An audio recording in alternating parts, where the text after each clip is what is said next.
Et salut la team bien-être, on se retrouve aujourd'hui. Alors je suis un petit peu déçue parce que j'avais déjà filmé une première vidéo sur IGTV et en voulant la poster, je me suis rendu compte qu'elle ne s'était pas enregistrée. Donc, je recommence tout de suite mon petit monologue de 15 minutes. Donc, je vous préviens, cette vidéo va être un petit peu longue. Je vais peut-être bégayer parce que du coup, j'ai déjà tout dit une fois. Donc là, il va falloir que je répète. Enfin voilà. Donc, sans plus attendre, je vous donne tout de suite l'objet de la vidéo. J'avais fait un post sur Instagram concernant le Chinatang où je vous proposais de vous en dire un petit peu plus sur mon parcours, sur le Chinatang, les bienfaits et la vision que j'ai à travers le Chinatang et aussi tous les autres soins que je propose. Voilà. Donc au départ, je devais faire une vidéo où j'allais tout mettre sur une seule vidéo, sauf que je me suis dit que la partie concernant mon parcours était un petit peu long et que si je vous endormais déjà avec cette partie-là, vous n'alliez pas écouter la suite de la vidéo. Donc aujourd'hui, je vous donne juste mon parcours, comme ça vous savez un petit peu qui je suis et ce que je veux vous proposer. Demain, j'essaie de faire la vidéo sur le Chinatang et les bienfaits. Et après-demain, j'essaie de faire la vidéo sur la vision que j'ai pour mon centre holistique et vraiment tout ce qui est la partie massage, bien-être, etc. Voilà, sans plus tarder, on commence tout de suite. Alors pour ceux qui ne me connaissent pas, je m'appelle Laetitia, j'ai 31 ans et mon signe astrologique chinois est le cheval d'or. Donc je suis née en 1990.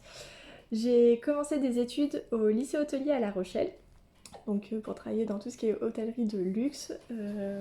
Attendez, hop, je me change. Donc c'était vraiment pour travailler tout ce qui est dans le domaine de l'hôtellerie et de la restauration. Ça m'a pas vraiment plu, mais je suis quand même partie en Angleterre à la fin de mon bac pro pour continuer une licence en management hôtelier. Et là, c'est vraiment à ce moment-là où j'ai eu le déclic en me disant non, non, en fait, c'est pas du tout pour moi, l'hôtellerie, ça ne me convient pas vraiment. Et du coup, je me suis mise à mon compte, donc j'ai commencé à donner des cours de français, j'ai aussi travaillé un petit peu dans un hôpital comme gouvernante, et je me suis mise à mon compte aussi avec la personne avec qui je vivais à l'époque. Donc ça s'est pas trop bien passé, donc pour ces raisons, je suis rentrée en France au bout de 3 ans, et je savais pas trop quoi faire non plus. Je me suis dit, ah, l'hôtellerie ça me plaît pas, j'ai pas fini mes études, j'ai pas donné des cours de français en France, c'est complètement débile. Donc je me suis dit, bah, je vais me mettre à l'université. J'avais vu qu'il y avait un cursus langue étrangère, c'était anglais-chinois. Enfin, il y avait anglais, plein d'autres langues. Et je sais pas pourquoi j'ai pris anglais-chinois. Je me suis dit, allez, soyons fous, tentons. Et donc c'est comme ça que je me suis inscrite en langue étrangère appliquée pour apprendre le mandarin. Donc ça me sert pas vraiment, sauf que depuis maintenant où j'ai repris un petit peu tout ce qui est médecine chinoise, où ça me permet aussi une meilleure compréhension de pouvoir lire les idéogrammes et de comprendre aussi un petit peu la vision chinoise, vu qu'on avait eu des cours de cosmologie en dernière année de licence avec Madame Bai, qui était une enseignante chinoise de Pékin que j'avais adorée. Enfin voilà. Donc c'était la petite partie études. Et à la fin de ma licence, c'était la veille de mes 25 ans, mon papa est décédé d'une maladie. Moi j'allais recevoir mon diplôme de l'université, mais je savais pas encore si j'allais aller en master. Enfin, c'était pas très clair ce que j'avais envie de faire. J'avais pas envie de partir super loin du coup, du fait d'avoir perdu mon papa. J'avais envie de rester à côté de ma famille. J'avais pas envie de forcément continuer l'université et j'avais quand même une petite voix qui me disait au fond de moi bien-être, de relaxation, santé, médecine chinoise. Et à l'époque, ma conseillère d'orientation m'a dit alors là, si vous voulez faire médecine chinoise, il faut partir en Chine. Là, je me suis dit ah bah non, moi je pars pas en Chine là, enfin c'est pas du tout le moment. Donc voilà, j'ai laissé ça dans un petit coin de ma tête et j'ai commencé à dire à ma famille, au bout d'un an quand même, histoire que le truc mature un petit peu, j'aimerais bien faire des massages, enfin voilà, je sais pas, peut-être quelque chose comme ça. Et donc je peux vous dire que j'ai pas eu vraiment d'encouragement au départ. Donc c'est moi toute seule, j'ai pris mon ordinateur, j'ai commencé à chercher un petit peu partout des formations. Et à chaque fois que je regardais, je tombais tout le temps sur cette formation à côté de Libourne dans un gîte. Donc c'était vraiment une toute petite formation, je crois qu'on était 6 ou 8 grand maximum. Et à force de tomber sur ce site, j'ai appelé le formateur, on s'est super bien entendu. Et du coup, je me suis dit, allez, je m'inscris. Donc c'est comme ça qu'un jour, j'ai pris mes petites affaires et je suis partie à côté de Libourne pour mes 4 jours de stage en massage californien. Et donc là, je me suis dit, bah en fait, c'était trop ça. C'était vraiment le truc qui me manquait pour m'épanouir. Vraiment le fait qu'on puisse apporter du bien-être et du confort à une personne sans forcément s'épancher avec des mots. Et enfin voilà, et moi j'ai trouvé que en touchant les personnes, on pouvait apporter beaucoup plus que plein de blabla et de discours qui, si la personne n'a pas eu le déclic, ne servent pas vraiment à grand chose. Donc voilà, donc moi ça a été vraiment ça a été un peu une révélation parce que j'avais pas trop confiance en moi à l'époque, je suis pas trop communicante, parler c'est pas ce qui me caractérise le plus, même si je vous fais ces petites vidéos à chaque fois.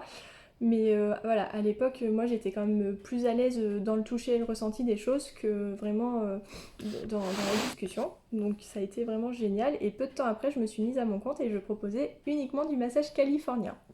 Alors je savais pas vraiment si ça allait marcher ou quoi que ce soit, j'ai eu beaucoup de périodes de doute. Et finalement, petit à petit, ma clientèle s'est faite, ça a été génial. Et on me connaît vraiment dans mon secteur pour le massage californien. Sauf qu'étant cancer hypersensible et toujours en quête de plein de choses, à un moment donné, il m'a fallu un petit peu plus. Et donc 2 ans après, j'ai eu cette grande idée de partir en Thaïlande, de m'immerger un petit peu dans la culture asiatique et de faire une formation en réflexologie plantaire thaï. Donc la réflexologie plantaire, je n'en avais jamais fait, j'en avais seulement entendu parler. Je savais que ça faisait énormément de bien. Et la réflexo thaï, en plus, alors ça j'en avais jamais entendu parler, je me suis juste dit ah mais c'est trop bien, en Thaïlande ils font ces formations là, donc allez je m'inscris. Et donc on est parti 1 mois et demi, ça a été vraiment génial, j'ai fait énormément de soins, j'ai beaucoup appris de ce que j'avais reçu, j'ai essayé aussi de capter tous mes ressentis pour moi aussi apprendre un peu du massage et me dire ah oui tiens ça serait bien que je le rajoute aussi à mon massage. Donc c'est comme ça aussi que j'ai grandi dans ma pratique, donc c'est à travers les massages et les voyages, enfin le voyage que j'ai fait en Thaïlande, surtout en 2019. Donc je suis rentrée super bien, le stage s'était hyper bien passé, j'étais revenue trop contente et je me suis dit moi je veux trop offrir à mes clients ce petit coin de Thaïlande dans mon cabinet. Donc vraiment accueillir avec le sourire, être bienveillante, la petite ambiance un petit peu asiatique, on se déchausse, on met les sandales, voilà, la petite serviette chaude à la fin. Enfin, j'ai trouvé que tous ces petits plus faisaient vraiment de l'expérience quelque chose d'assez unique et d'assez mémorable. On se dit, ah oui, je suis allée là, c'était vraiment sympa. Voilà. Donc moi, c'était vraiment quelque chose qui me tenait à cœur de vous offrir un petit bout de Thaïlande dans mon cabinet. Et certains l'ont remarqué, donc j'avais même aussi ramené des produits de Thaï à l'époque. Après, il y a eu le Covid, on a pu plus partir, donc là, c'est un petit peu tombé à l'eau le projet, mais j'ai hâte d'y retourner. Et donc du coup, j'ai fait 1 an comme ça, tranquille, j'ai travaillé ma réflexo-plantaire, j'ai travaillé mes massages californiens, où à chaque fois, je commençais à modifier des petites choses en me disant « Ah mais oui, là, ça serait mieux, moi, si on me le faisait, j'aimerais bien ça ou ça ». Et c'est comme ça que le massage californien traditionnel, comme j'ai appris, c'est complètement modifié. Donc maintenant, si vous venez, c'est plus du tout le même massage que j'ai appris en 2017. Et c'est bien, voilà, faut évoluer dans la vie, faut changer et les choses ne doivent pas rester figées comme ça telles qu'elles sont. Voilà. Et en 2020, sur l'année du Covid, j'avais toujours cette sensation, il me manque quelque chose en résonance avec la médecine chinoise, avec la Chine, avec l'Asie, où j'avais complètement adhéré à la Thaïlande, mais j'ai toujours en moi ce petit truc chinois qui me dit mais fais quelque chose bon sang. Et donc j'ai pris mon petit ordinateur, pareil, j'ai cherché des formations et je suis tombée sur une formation du docteur Wang Tong à Bordeaux. Et alors le docteur Wang Tong, j'en ai déjà parlé, c'est un docteur qui travaille à l'université de Pékin dans le secteur médecine traditionnelle chinoise. Donc c'est un monsieur qui ne passe pas son temps en France à faire des formations, il vient hyper rarement. Et j'ai eu la chance, au moment de m'inscrire, donc en octobre 2019, de pouvoir m'inscrire pour janvier. Et là, ça a été vraiment génial parce que c'est un monsieur qui parle pas du tout français, donc il vient avec sa traductrice. J'ai pu pratiquer mon mandarin, j'ai pu apprendre vraiment plus de subtilité sur le corps humain avec toute la sphère énergétique chinoise, point d'acupuncture. On a travaillé avec des kinés, des ostéos, des praticiens en médecine chinoise. Et du coup, il y a eu vraiment ce mélange de pratiques qui s'est retrouvé à un point. Et là, ça a été vraiment, je me suis dit, ah mais en fait c'est trop bien, c'est trop ça, j'adore faire ce travail, j'adore le massage Tuina. Et d'ailleurs, vous me remerciez énormément parce que c'est le massage que je vends le plus, je vous le dis souvent, c'est un soin que je fais énormément et vous êtes nombreux à revenir pour du massage Tuina. Voilà, donc c'était la petite aparté, je suis trop contente que ça marche aussi bien pour moi et pour vous, parce que si vous revenez, c'est que ça fonctionne aussi pour vous. Voilà. Et donc j'ai fait mon stage de Tuna avec le docteur Wang Tong. Et le Tuna, juste une dernière parenthèse, C'est un des 5 piliers de la médecine traditionnelle chinoise, donc il y a énormément de techniques et il y a énormément de choses à dire. Donc si vous voulez, on fera aussi une vidéo où je vous expliquerai un petit peu plus les subtilités du tuina. J'ai aussi un projet de vidéo, mais pour ça, il faut que je trouve quelqu'un qui peut me faire les montages. Voilà, petite bouée jetée. Donc voilà, donc en janvier 2020, je termine mon stage de tuina avec le docteur Wang Tong et je me dis ah, c'était trop bien, on a appris trop de trucs. J'aimerais bien aussi peut-être un peu approfondir la diététique énergétique chinoise, des choses comme ça, parce que comme j'ai fait le lycée hôtelier, j'adore manger, j'adore parler de nourriture. Vous avez vu, je suis toujours en train de vous poster des petits trucs que je mange ou que je prépare. Donc je sais qu'il y en a qui sont pas du tout sensibles à ça, mais moi j'adore, ça me parle énormément la nourriture. Voilà. Donc si ça vous gonfle, tant pis. Moi je continuerai à vous poster mes petits plats que je fais, même si des fois c'est pas très beau. En tout cas c'est trop bon et le principal c'est que moi je me régale. Voilà.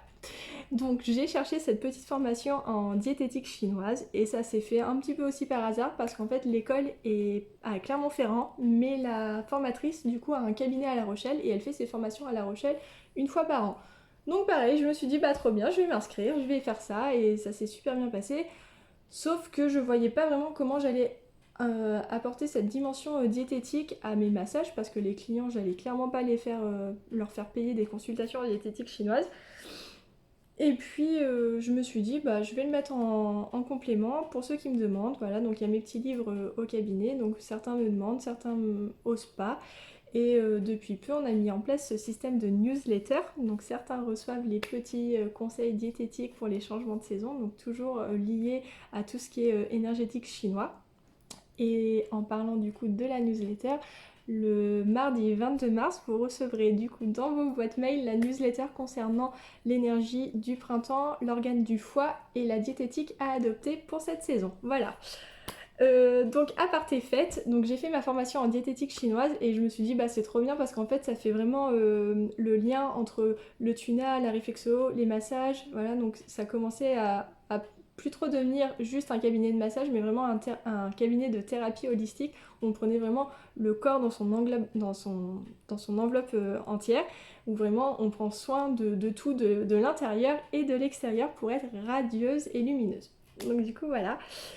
Et j'ai fait mon petit parcours et en 2021 il y a eu en 2020 le confinement, en 2021 encore un petit peu le Covid, le confinement, les petits trucs comme ça.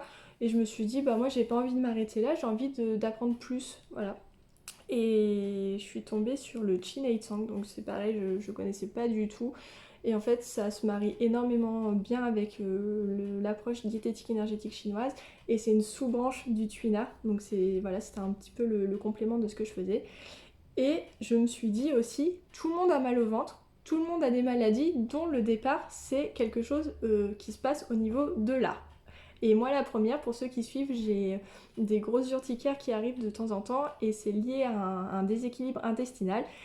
Et ça, il n'y a rien à faire. En France, j'ai beau avoir vu des médecins à Angers, à Bordeaux, à La Rochelle, un peu partout, personne ne veut prendre en compte cette sphère intestinale dans mes problèmes de peau. Et du coup, en fait, on ne donne pas de solution, on donne juste des médicaments. Et je me suis rendu compte qu'il y avait énormément de gens qui ont cette problématique, où on a mal au ventre, où on a des problèmes de la cause et au niveau du ventre, mais on n'est pas vraiment pris en compte, on n'est pas vraiment écouté, on ne nous donne pas de solution naturelle. Donc il y a énormément de naturopathes maintenant qui vous font des vidéos sur la dysbiose intestinale. Donc si vous voulez les regarder, je vous invite à checker sur YouTube, il y a énormément de vidéos. Et moi j'avais plutôt envie d'une approche pareille, massage holistique. Donc le Qin Tsang c'était génial parce que ça combinait du massage, de la diététique et aussi tout ce qui était médecine énergétique chinoise. Donc le combo parfait pour ce que j'ai envie de faire et ce que je vois à mon cabinet. Voilà. Donc j'ai fait cette formation, je ne sais pas si vous vous souvenez, c'est trois grands week-ends, 3 week-ends de 4 jours. Donc un en juin, un en septembre et un en novembre où j'ai finalement eu mon diplôme de praticienne en Qin Tsang. Donc là c'était incroyable. On a vu tout ce qui est massage du ventre, détox de la peau, détox des organes, tonification des organes, écoute tissulaire. Donc il y a énormément de choses qu'on peut ressentir juste en posant les mains sur vous. Ça c'est incroyable quand on prend vraiment le temps d'écouter. On a vu aussi toute la partie son thérapeutique où je vous en avais un petit peu parlé aussi et vous aviez l'air pas mal intéressé. Donc je vous prépare aussi un atelier son thérapeutique où chaque son est relié à un organe. voilà. Donc pour le tonifier ou pour le détoxifier, on va faire le son avec un mouvement particulier. Mais je vous en dis pas plus, ça ce sera dans la prochaine vidéo concernant le Chinese et les bienfaits. Donc là on reste vraiment sur la partie formation et un petit peu mon parcours et comment j'en suis arrivée là, voilà. Et ben je crois que c'est un petit peu près tout parce que le dernier stage s'est passé du coup en novembre 2021. J'en suis sortie énormément grandie, beaucoup plus apaisée, avec plus de confiance en moi. J'ai beaucoup moins d'appréhension dans ce que je propose. Enfin voilà, je vois que tout est bien ficelé pour moi, il n'y a aucun souci, l'univers m'a mis au bon endroit pour faire exactement ce que je devais faire, c'est-à-dire de la thérapie holistique et de l'accompagnement par le massage, voilà. Je vous en dis pas plus, ça fait déjà 15 minutes, donc avant de vous perdre, je vous souhaite une excellente journée. Nous on se retrouve demain normalement pour la vidéo concernant le Chin Sang et les bienfaits. Et je vous souhaite encore une fois une belle journée. À bientôt!